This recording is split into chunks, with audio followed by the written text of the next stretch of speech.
Welcome to this month's Necrons and More live show on a Wednesday, not a Thursday, and 8 p.m, not 9 p.m.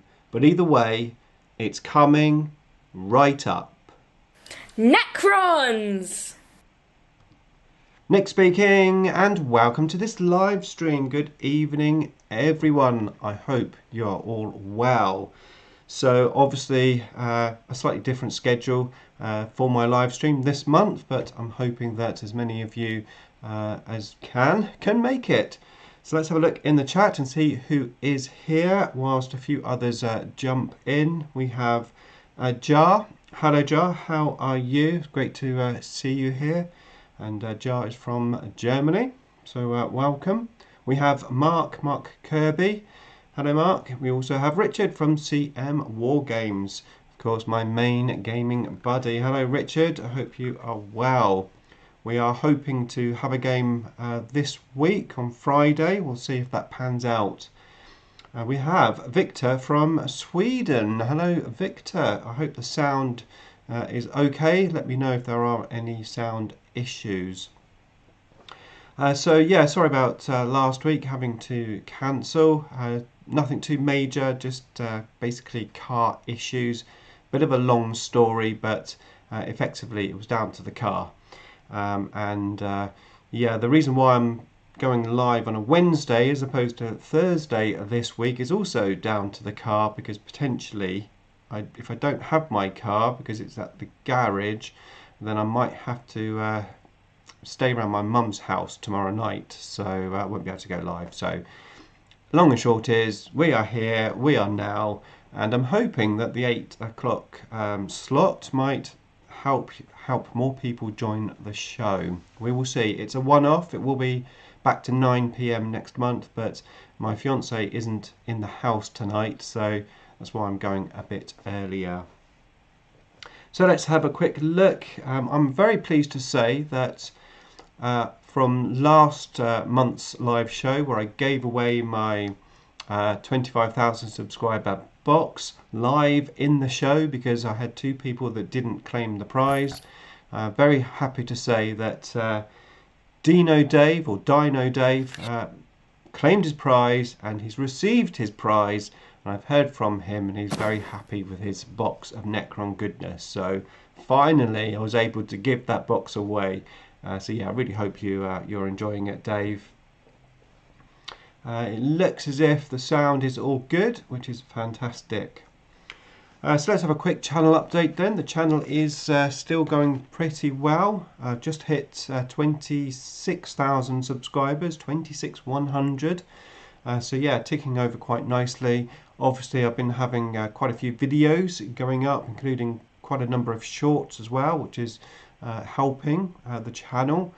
Going forward over the next few weeks, I'm hoping to play some more games. That's my aim, because I've only played 1 game this year, so I'd really like to play some more games and obviously get some more battle reports and list videos out, as well as hobby videos. Talking of hobby, yeah, my Locust Destroyer, Locust Lord conversion is completed. You've seen a video on that, and I'm currently painting him, and I'm painting the Locust Destroyers. Actually, I'm very nearly finished. I probably should be finished by the end of the week, depending on the car situation, and then I'm going to crack on. I'm not looking forward to it, to be honest with you, but I'm going to crack on with 2 Ghost Arcs. That's the plan anyway. However, I think I need more Tomb Blades, but more on that later.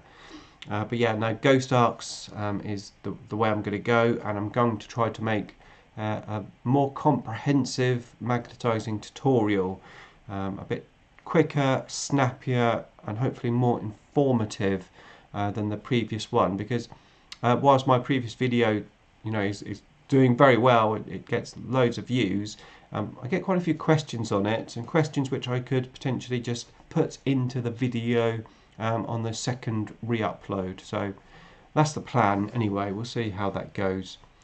We actually have Dino Dave here, so can confirm. Thanks again. Excellent. Good to hear.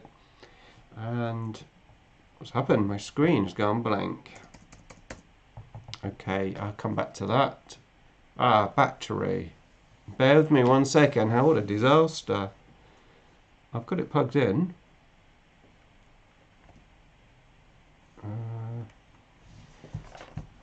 Bear with me 1 second. I'm going to go and check the plug.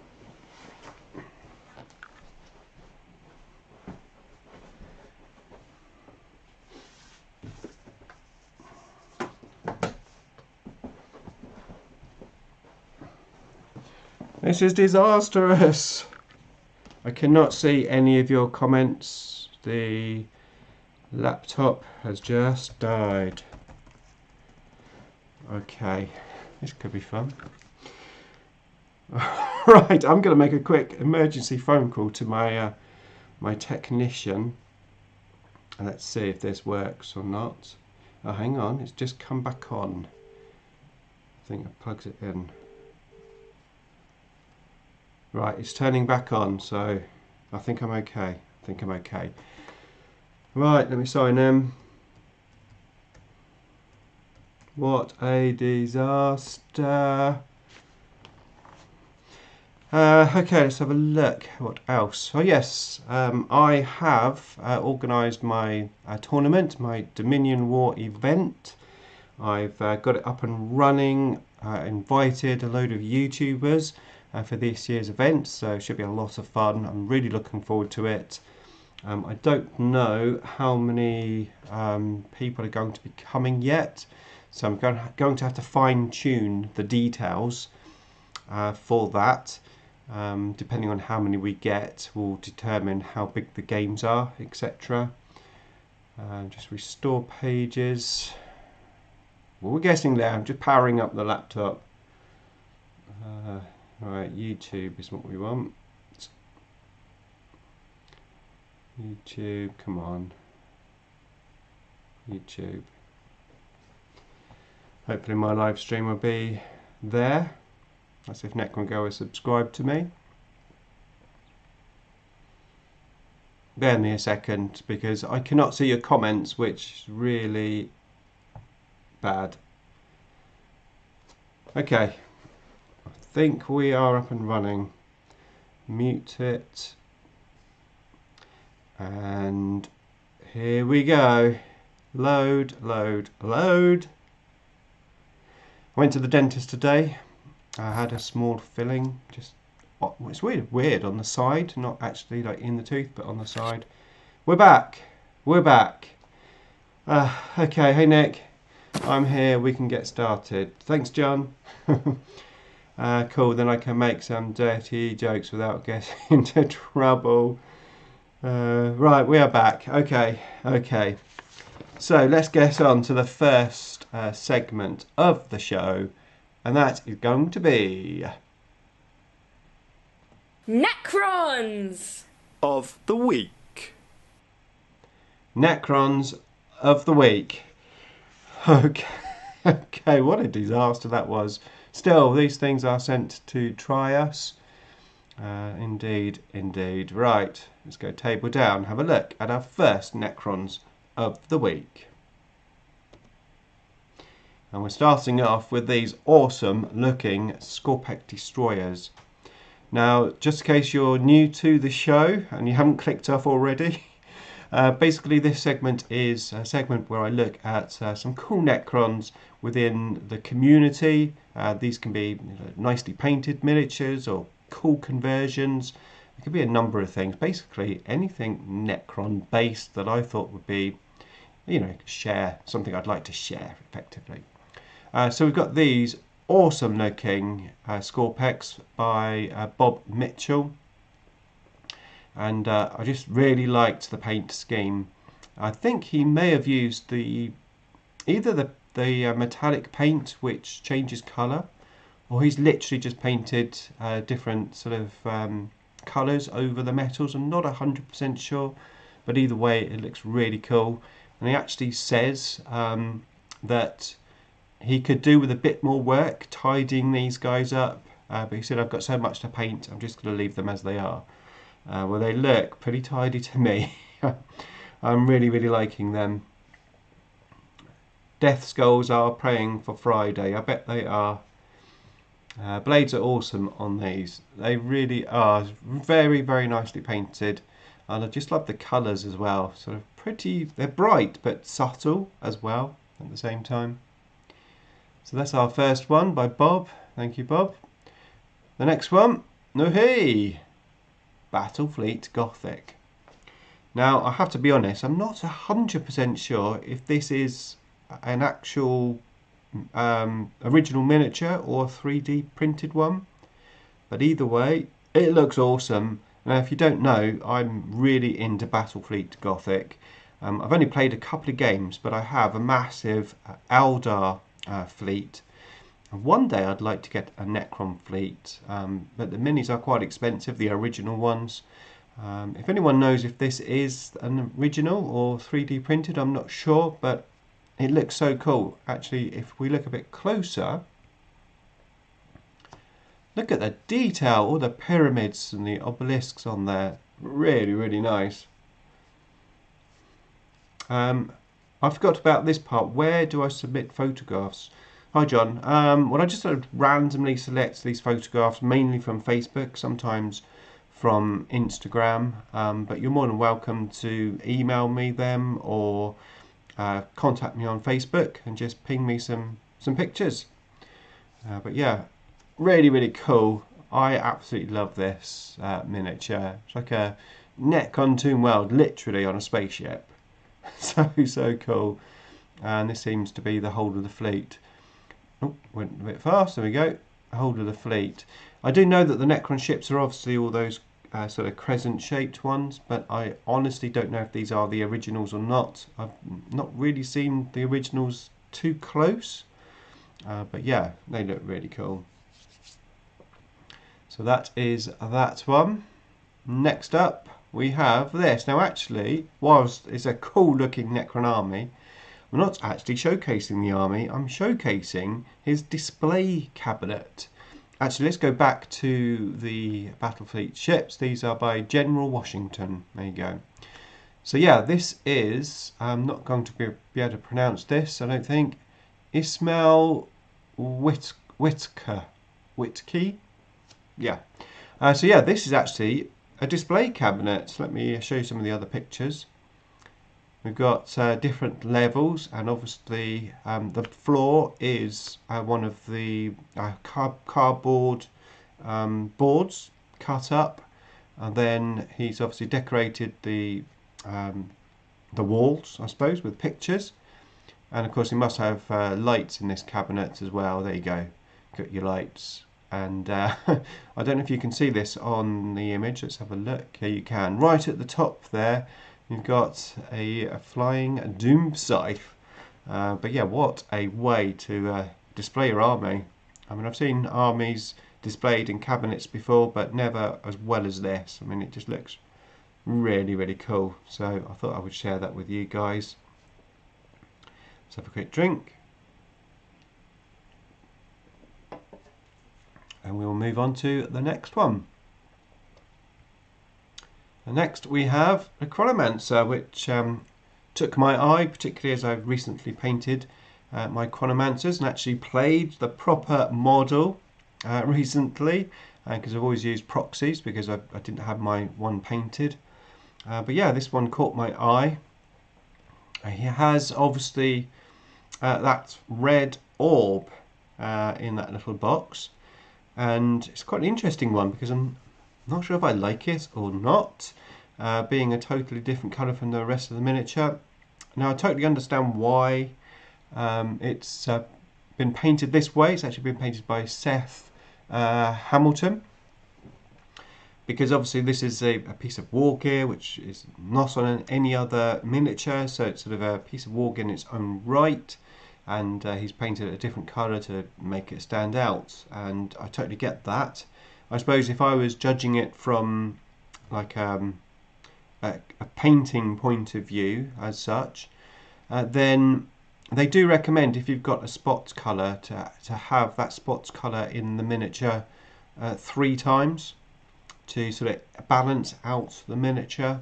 So potentially if you had red in a couple of other places on the miniature, it would stop your eye being drawn to that red ball. but that's not a critique. That's just something which I just thought I would talk about, because I need to talk about things in these in these videos. We have Aidan here. He says that looks like a GW backdrop from a Codex pick or something. I think it is, yes. Very impressive displays. Mark Kirby says the Chronomancer looks great. I think the red gives it more contrast. It does definitely give it contrast. That's for sure. I think the point that I'm trying to make is, whenever I've watched, so I watch quite a bit of YouTube videos. Whenever I watch painting experts who critique miniatures, that's always one thing they tend to bring up, is where the eye's drawn on the miniature. And sometimes with something like this, you know, they would say literally like, my eye's drawn straight to that orb, so it doesn't look like balanced. So maybe if you had like a spot of red maybe at the bottom of the staff, and then like a spot of red somewhere at the top of the staff, you might like balance out the colour. But yeah, there you go. It does look very, very cool, and I like it a lot. Right, let's move on to the next one. And the next one is actually a conversion. And this is a Toonblade conversion, as you can see. The conversion is done by Daniel Montes, and I thought it was a really cool conversion. He has used the orb in the head, which is my personal dislike with Toonblades, and I still dislike it in this conversion, but overall I do like the conversion. It looks really, really cool. And actually he posted this in the Necrons Facebook page, and at the same time basically said, let's have a look at your Toonblade conversions, and there was quite a number of conversions posted, so we're going to have a look at a few of them now, the standout ones, because it seems like Toonblades have been heavily converted, and I'm now thinking, having got a unit of 9 Toonblades myself, which I want to add to, I'm thinking maybe I should convert my next units of Toonblades rather than having them all the same. I could maybe have different sort of looks possibly. But yeah, let's have a look at some of the other conversions that people have done. So we had this one, which is way out there. So Toonblades riding undead horses with big guns on the sides. I love how imaginative people are. You know, so cool. Choosing to keep that orb on his face. I don't know why, I just don't like it. I know the reason they're supposed to have this orb. It's like their eye. They're using it to like look everywhere and control things. But I just don't like it personally. Just personally. We've got Francisco Lenero in house. Says hello from Bolivia. Hello there, nice to see you. Alright, let's have a look at some more Toonblades. We've got these guys, which I really, really like. These actually remind me of the old school Toonblades, the Raiders, Necron Raiders. A little bit more, I'm not quite sure why. Maybe it's just the colour. They just look like they were made from a sort of solid block of metal. But really nice, and obviously they haven't put the orbs on the face. Hey, Michael, well done, because I really don't like that. The orbs at the back look really cool. They work right at the back there. They don't work on the face, in my opinion. That's just my opinion. Should do a Toonblade conversion video in the future, Nick. And that's what I am thinking. That's what I'm thinking.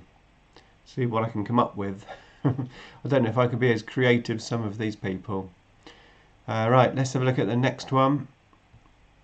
We have the traditional Star Wars, I think they're called destroyers, aren't they? With the shield. These are very cool looking ones, but I have seen some better ones, to be honest. Ones which actually look like they've got the shield bubble over the model. But yeah, I mean, these look cool, and obviously the concept is there of basically walking Toonblades. And then we have one more to look at in the Tomb Blade conversion slot, and these are again very, very different. You can't really see them that well from this picture. See if there is another picture. There we go. So basically they're on like a hoverboard, so it looks like a Praetorian on a hoverboard with the gun underneath. They look pretty cool. They remind me a bit of my Eldar Seer Council conversions, when I've got all of my warlocks on platforms. And the reason why I did that is at the time the warlocks didn't have a bike, so you had to sort of convert them on a bike. And then I thought, well, how about if I have these warlocks being able to be on foot and on a bike? So that's what I did. So I used the hover platform, magnetized the miniatures on the platform with a flying base underneath. So when I want them on bikes, there I have it. And then I can take the warlock off, and then I can magnetize it to a base, and then I can have him walking. So I had 10 warlocks. They could be either walking or they could be on bikes. So yeah, and these guys remind me of those. And that does bring us to the end of Necrons of the Week.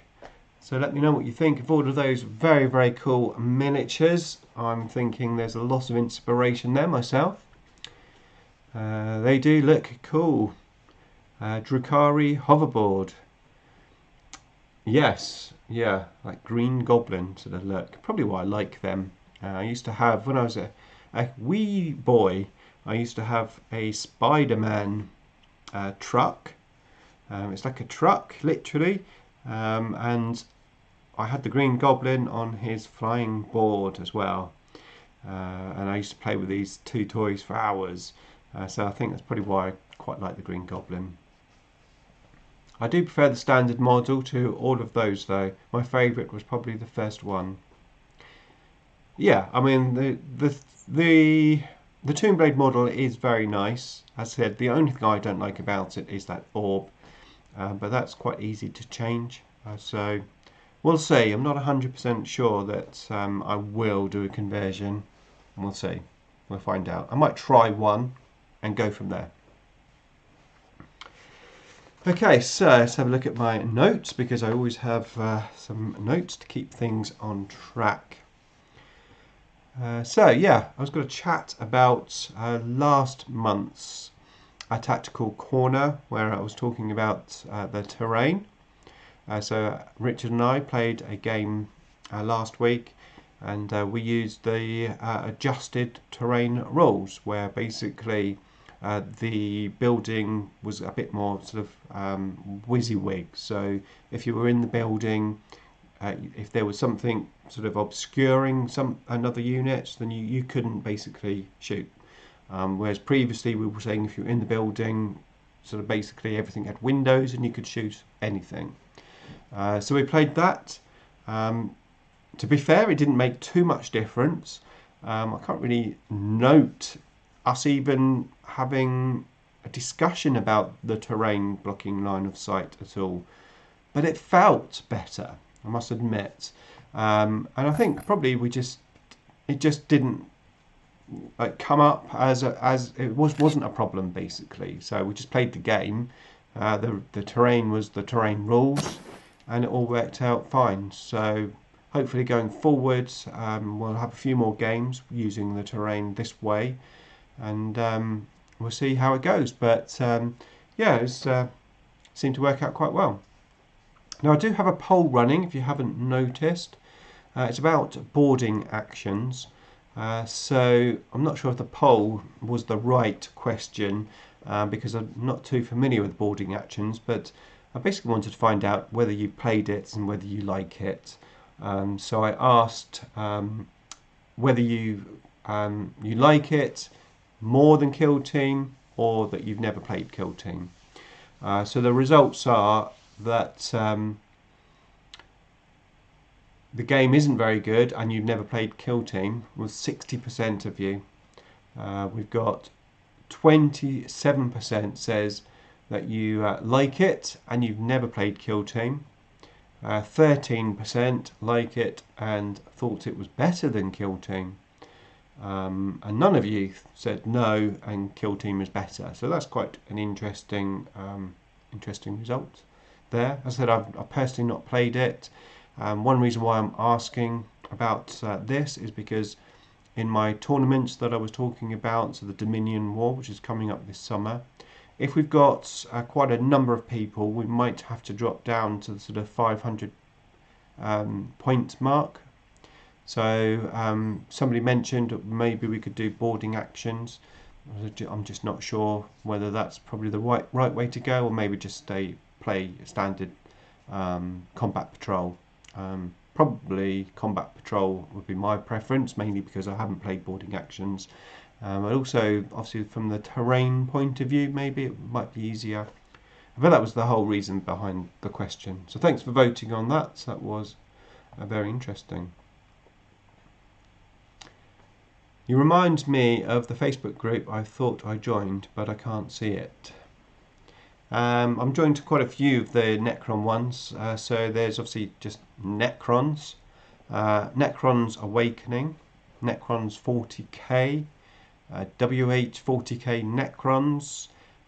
There's the competitive Necrons, and there's a Kill Team Necrons Facebook group. I think those are the main ones that I'm joined to. And of course there's my group, the Wargamers Unification Facebook group, which if you're not joined in, then you should definitely be joined in. You can't really see my poster because of the massive light. If I block the light somehow, well, that's not helping, is it? No. There you go. Wargamers Unification Facebook group. There you go.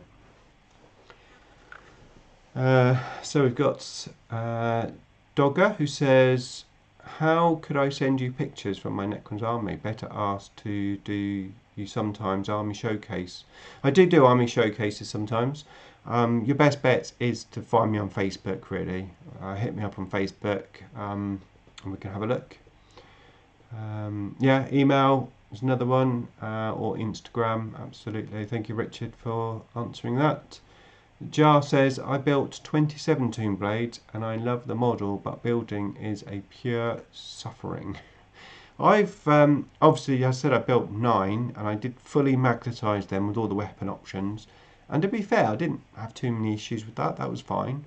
What got me was the painting, because you have a lot of painting. I mean, there was 18 Gauss blasters to paint, 18 Tesla carbines to paint, and then 9 of the particle beamers to paint. The beamers not so bad, but those Gauss blasters, the way I paint my Gauss weapons is not the easiest. It was good at the time, but now I have to paint a load of them. It's not the easiest, but there you go. So yeah, I found painting more of a problem with those Tomb Blades. Dogger says, thanks, I will do that. No problem, you're welcome. Okay, so I was having a look at this, and we are ready for the next segment of the show. I hope everyone is enjoying it, and let's go into Necrons Tactical Corner. Yes, it's time for Necrons Tactical Corner. Hopefully this will be an interesting one for you. It's going to be called Learning from Your 40k Games. So as I said, I played Richard last week. I played him with my Jack of all trades list. Now there was an error with that list, which I only discovered after I played the game. So unfortunately the game has the error in. But basically the Canoptic Spider isn't able to regenerate wounds on the Silent King because it's a different dynasty. I'm not quite sure how I didn't pick that up, but I didn't. It's just one of those things. So obviously going forward I'm going to change the list. I'm going to talk more about that a bit later. But yeah, for now we're going to talk about learning from your games. I'm going to analyse the game and basically share my thought process or some ideas that I think might be useful to you guys. So maybe you do this already, maybe you don't. But after every game, whether I've won or lost, I like to analyse the game.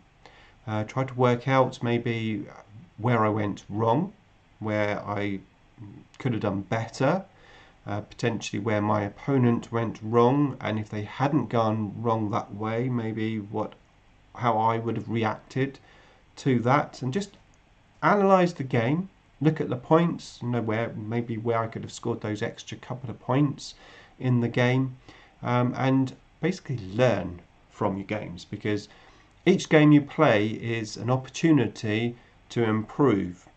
And if you don't look at that game and try to work out how you could improve, then you may not get better. So yeah, it's always worth just trying to have a look. So looking at my game, which at the moment isn't on YouTube, it's going up on Monday. So if you're watching this live stream after the battle report is up, then I will link the battle report in the description below. I'm not going to give any spoilers into the result of the game, but I'm going to talk about a few things within that game. How's your win rate against orcs? Not that great. I've won a few games, I've had a lot of close games, and I've been annihilated a few times. Yeah, not really good. Can't spiders repair the Silent King? He can, but only if you're in the Zerican Dynasty. If both are in the Zerican Dynasty. In my list, I'm taking the Nyalic Dynasty, and the Silent King obviously isn't Nyalic, so he can't repair. Okay, so let's have a look at my thoughts. So the first thing that came to mind was in my first turn shooting, I was shooting the Silent King, and my two menhirs were shooting at the kill rig, and I rolled 2 dice and I rolled a double 1. So I used a CP to re-roll one of those dice, and then I used another CP to auto wound because I was so scared of not wounding the thing. Yeah, 2 CPs for that. Now this really made me think, did I waste those CPs? Because it was highlighted later in the game, I think maybe turn 2 or 3. I didn't have any command points left, and I really needed some command points. My Scorpet destroyers were up against the kill rig, and those big weapons are strength 7, and obviously the orcs have ramshackle, so if it's under strength 8, then the damage is halved. So I could really have done with that strength 8. And the plan is to use a CP for the stratagem to increase my strength. However, I didn't have any CPs at a vital time when I really could have done with them. So I sort of thought to myself, did I waste my CPs there at the beginning? And actually, I don't think I necessarily did. But what it did make me think was that I had the wrong dynasty code. My dynasty code was, all game dynasty code, was to be able to re-roll 1 RP dice.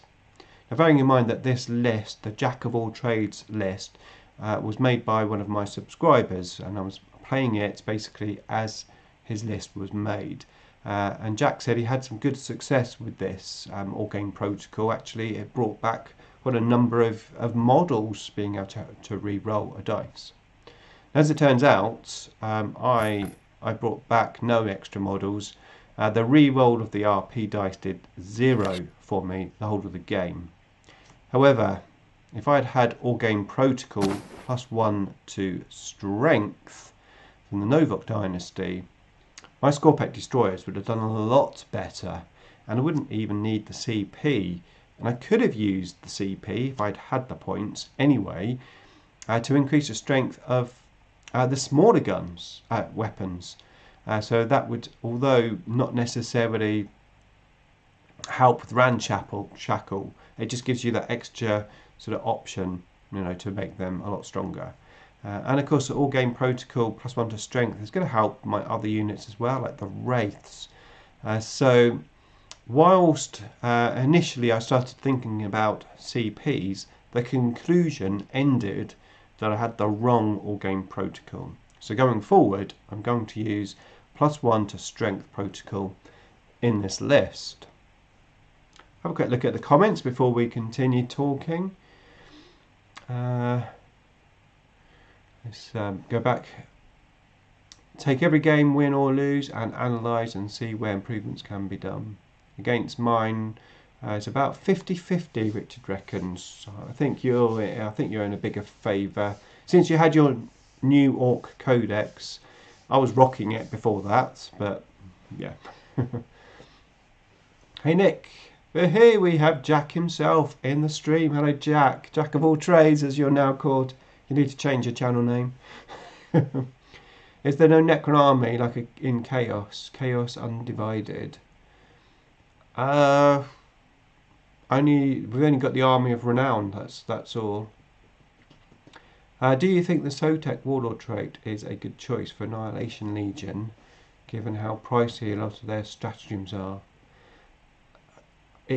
It may well be. I'm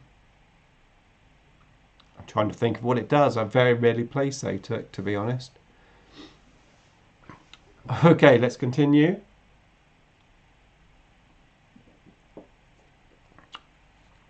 Alright, let me just have a quick look at my notes.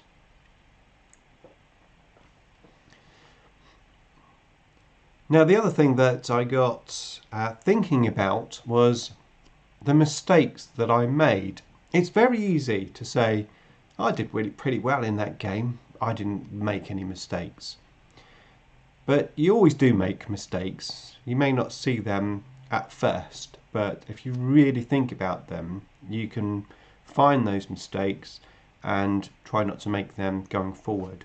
So, from what I could remember, I made a couple of mistakes in this game. So the first one was my my 5+ invulnerable save, which I gave to the wrong unit. So my Chronomancer gave the 5+ invulnerable save to a Scorpec unit, which was on the left, right at the front, and the unit on the right didn't have the save. And I thought it would make no difference which unit I gave it to, because my plan was to move them forward. However, when I moved the right-hand unit forward, I then decided to move my left-hand unit to the left behind a piece of terrain for reasons that were, good reasons. However, it meant that I had the 5+ invulnerable save on the wrong unit. So what I need to do going forward is think more about where I'm going to move before I give the 5+ invulnerable save a bit willy-nilly. I felt I gave that save a bit willy-nilly, so I need to think about that a bit more. Now the other thing which I did is I killed the wrong Wraith. So I was in a position where I was spread out with my Wraiths a bit. I was on an objective and I was trailing back towards my Technomancer so that I could get my rites of reanimation going. And then I had my command barge at the back. Now one of my Wraiths died in Richard's turn, and I totally took the wrong Wraith off, because I took the Wraith off and exposed my command barge to a charge, which I didn't even see it until Richard declared the charge against the command barge. So I literally just took the wrong Wraith off. In my mind, I was thinking, right, I need to make sure I'm on the objective and I've got unit coherency and my Technomancer's in range of the unit. But I could have easily taken a different Wraith off, had all of that and not exposed my command barge. So I've learned from my mistake there, so going forward I need to sort of think a little bit harder with my command barge, trying to protect him a little bit more. So those were the two things that I think I could have done better in the game, mistakes, and things I'm going to learn from going forward. And that's what it's all about. It's just even if it's just one thing you learn from each game, then you're going to gradually improve. Okay, it's a 5+ chance to get refunded. Okay, so Rare Rush is talking about something else. We have Jack who says, haha, I think I will have to change the channel name. Do you think the +1 living metal protocol is worth? I used it a few times and it was a good feeling to heal 2 wounds. Actually, funnily enough, I nearly took it. What I don't like about that +1 living metal is when you have it in turn 1. So if you're going first in turn 1, then you don't get to use it. So I don't tend to use it in turn 1. I've never used it as all game protocol, but I think it could be quite viable, certainly. But I think in this particular list, I think that +1 to strength is definitely going to be better. I think it's worth it if you're running Zerican Dynasty. Having that +1 reroll to RP all game is very strong. Yeah. I probably was just unlucky. You know, I just never had that position where I re-rolled an RP and wow, now I've got another model back. Just didn't happen. Probably if I'd done it 2 or 3 times in the game, I'd have thought, yeah, this is really good protocol. But yeah, that ramshackle particularly against Richard, is just a killer. You know, it really hurts. So that extra strength, I think, is going to benefit me quite a lot. Now, sorry, if you're wondering why I'm talking a bit funny, it's because I'm planning on editing this back into a video afterwards. Right. That's why I'm talking funny. Now, on top of all of this, the other thing which is critical for you to do is to listen to your opponent. I always try to take in what my opponent says during the game and after the game, just to see if there's any key things that he says. Now, these can be good things and bad things. These can be joking things, and also the serious chat after the game. I mean, Richard and I always have a chat after the game, well, if we've got time. And, you know, we try to analyse each other's list, performance, and maybe what we could have done and not what we maybe shouldn't have done. And listening to your opponent can be quite a big eye-opener. Even if it's during the game and you're seeing they're quite scared of a unit, you can use that to your advantage going forward. Now in this game, Richard after the game said that he thought that I might be better off having 2 units of Locust destroyers, splitting my destroyer unit into 2 to give me more threats on the table. He thought that would sort of make his job harder. So I had a good look at that to see what the possibilities are. Now, splitting a unit, it's basically 7. I've got 6 destroyers and 1 heavy destroyer in the units. Now if I split that up, I'll have to have a unit of 3 and 4, and I don't think that's particularly threatening. Plus I think that's a lot easier to kill because of the RP. So the only way I could do that, to split them up, is to try to make way for some extra points to beef up the units. So I had a look at the list, and every unit that I looked at has a job, has a role, and if I didn't have that unit in the list, I felt that the list just wouldn't work in the same way. Richard did mention, maybe do I need those immortals in the list? How many points are they? They're 80 points potentially. That would give me 2 extra destroyers, but then you're still looking at a unit of 4 and a unit of 5, which I just don't think is quite big enough to do what Richard's idea was. So I decided against it and sticking to that 1 big unit that big threatening unit with all of the RP facilities, as long as the whole unit doesn't die. I took on board Richard's thoughts, and I really considered them, but in the end I concluded that he was wrong. No, not that he was wrong, but that in my opinion the list worked better with that one bigger unit. But the key thing is to listen to your opponent and seriously consider their thoughts. There you go, there you go. Deployment and movement are two of the game that can win an extra line of fire and fade or piled in consolidation, for example. Doesn't Richard play orcs? He does play orcs, correct. Okay. Right, now we're going to talk about the list, because as I said, it does have an error in it. So, going forward with my list, bearing in mind that we do have an error with the Canoptic Spider not being able to regenerate wounds with the Silent King because he's in a different dynasty. So, we could keep the Canoptic Spider. I mean, he could potentially sort of bring back wounds on the command barge, but I think ultimately it's probably best to drop the Spider. So that gives me 80 points to spend in this list. So I was looking at what I could take instead. Now 80 points is the perfect amount of points for the fortification. And the fortifications, well, a lot of people are talking about these fortifications now, especially for behind enemy lines. However, you've got to have a cryptic to be able to move those fortifications, and Richard is a very clever player, and to be honest with you, there's no way he's going to give up behind enemy lines.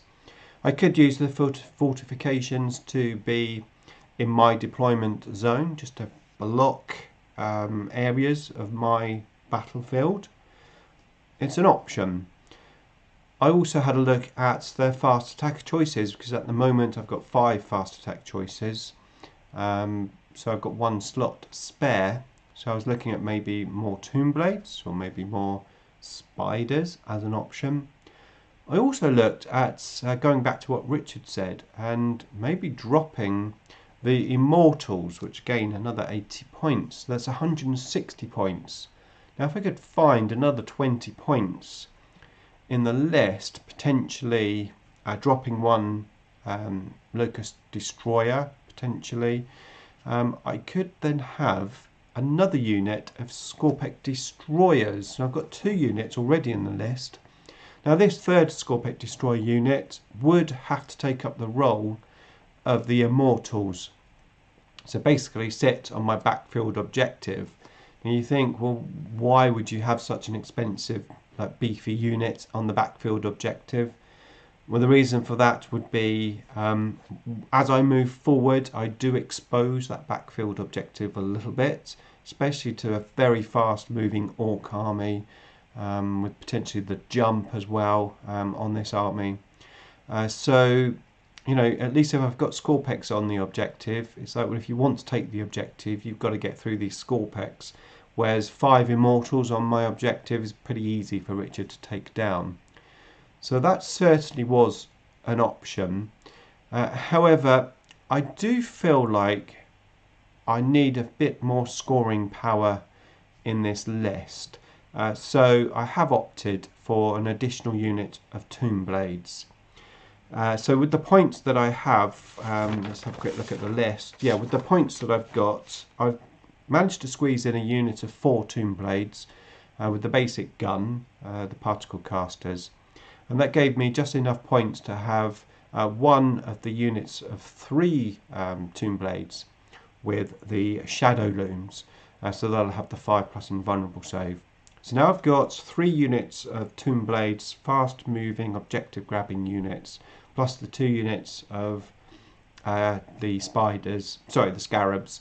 Again, small units, fast objective scoring units. So that's what I'm going to do with the list going forward.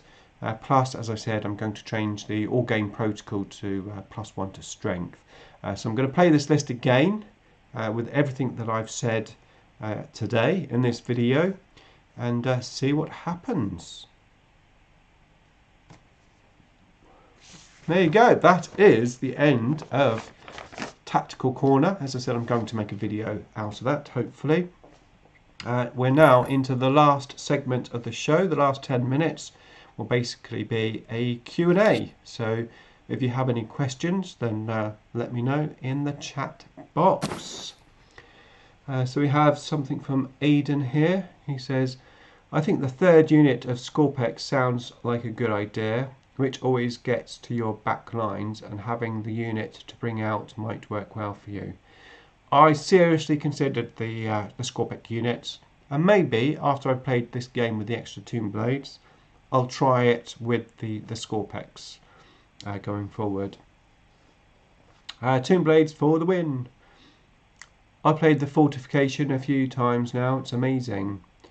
Did you use it for behind enemy lines, or literally just to sort of take space up on the table? I'd love to know, Jar, thanks. When will you guys be playing next? Yeah, Friday, hopefully. My car's in the garage tomorrow morning, and hopefully, if it's back by the end of the day, I'll have my car and I'll be able to do back to normal. But if the car stays in the garage, because of where I live and where my daughter's school is, I'm gonna have to stay around my mum's house basically, so I'm not going to be around. But yeah, fingers crossed, we'll be up for the game on Friday. Have you played 3 Doomstalkers? I have played 3 Doomstalkers quite a number of times, with of course a Technomancer with the control node, +1 to hit. You need that with the Doomstalkers really. Not seen your Warrior Blobs for a while. Will you be playing them at any time soon?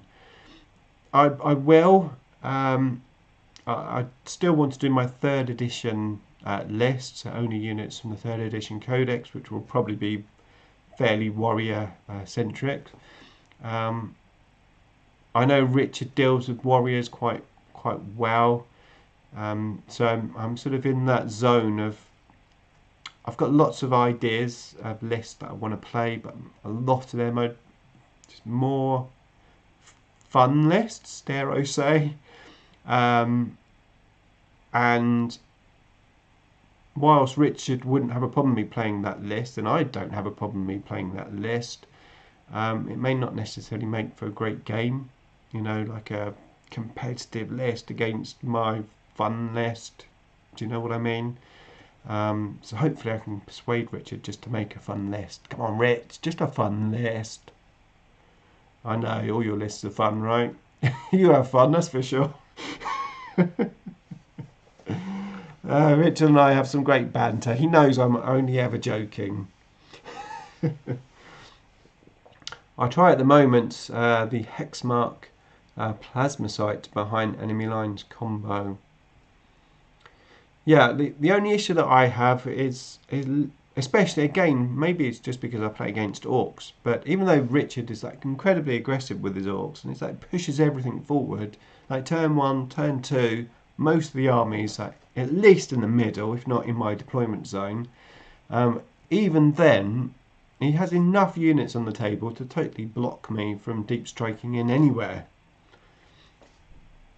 Do you think the Necron boarding patrol is a good deal for gaming purposes? I haven't really looked at the boarding patrol box, to be fair, but we could probably have a quick look. Let me have a quick look. Yeah, just have a look. Necron boarding patrol. Planet 40k did an all vehicle list. That looks fun to play. You should try that out sometime if you get a chance. Yes, all vehicle list potentially once I've got my extra ghost arcs done. But I've got some fun ideas that I want to try, but I don't want to say now because I don't want to spoil the surprise for Richard. Combat patrol, no. Kill team, no.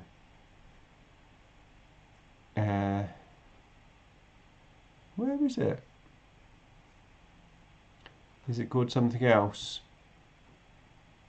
Is it boarding actions? It might be actions. Boarding actions.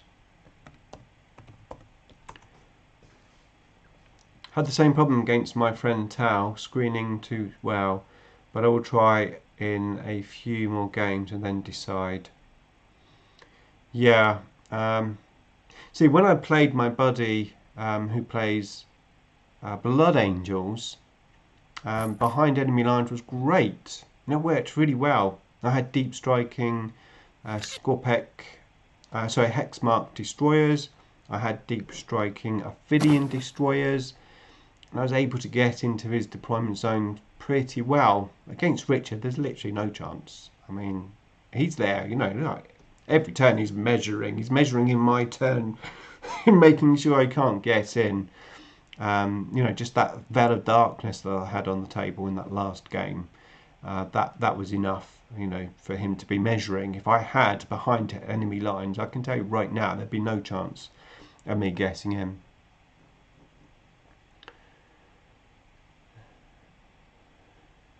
I'm struggling to find this, to be fair. It's no out. Oh, it's not out yet. It's okay. It's not out, but there is a picture of it, right? There we go. So you get, found it. We get 3 Ophidian destroyers. Perfect. I mean, the Ophidian destroyers are really nice miniatures, and they're fun to play. And a unit of 3 is actually quite playable. Just as a small deep strike distraction unit, but if you've got a big unit, a 6 as well, very playable. You get a plasma sight, of course, that comes with the Scorpex brew. You get a unit of warriors, so if you need warriors, great. And then you get 1, 2, 3, 4, 5. And it looks like you get 2 units of Lichguard stroke Praetorian, that box set. So again, Lichguard, a good unit, and it depends if you need the miniatures, doesn't it, really? I mean, if you need these miniatures, then it's worth having. If you've already got a plethora of these miniatures, like myself, then it's not worth me buying this. So yeah, I mean, there's nothing bad about this box sets in terms of the miniatures that are in there. They're all quite usable. That would be my answer to your question. Sorry, it was very long-winded. I've changed the name. Jack of all trades. Awesome stuff. It's a lot easier to pronounce than your other name. I love it. Excellent. Right. I do it for behind enemy lines, Jar says. But I see it this way. When my opponent protects his zone, he has less in midfield or has to use his heavy weapons against the steel instead of against something else. I can see that again, yeah. I mean, if you're forcing your opponent to stay in his deployment zone, but when it's just like a few grots and a weird boy, it's not going to make that much difference. I think this is the issue sometimes when you have to play the same army each week, or all the time. When you're playing against the same army all the time, it sort of narrows your options and potentially narrows your field of vision to units. There's certain units which I just look at and say, well, there's no point taking that because against what Richard plays, it's just not going to work. But then if I was playing Tau or Space Marines or a different faction, that unit actually could be quite good. And that's, I suppose, what you call your local meta. Games Workshop have like the big tournament meta, but it's about your local meta, your small gaming group, which most of us just have a small gaming group. We play 1 or 2 friends, or you play your brother or your sister, and that's it. So you have to work your lists out to your local meta. So I think that will bring us to the end of the show. So I really hope you enjoyed it. I know I did. Next month, we hopefully will be back to the first Thursday of the month at 9 p.m. I hope to see you there. Thanks for watching.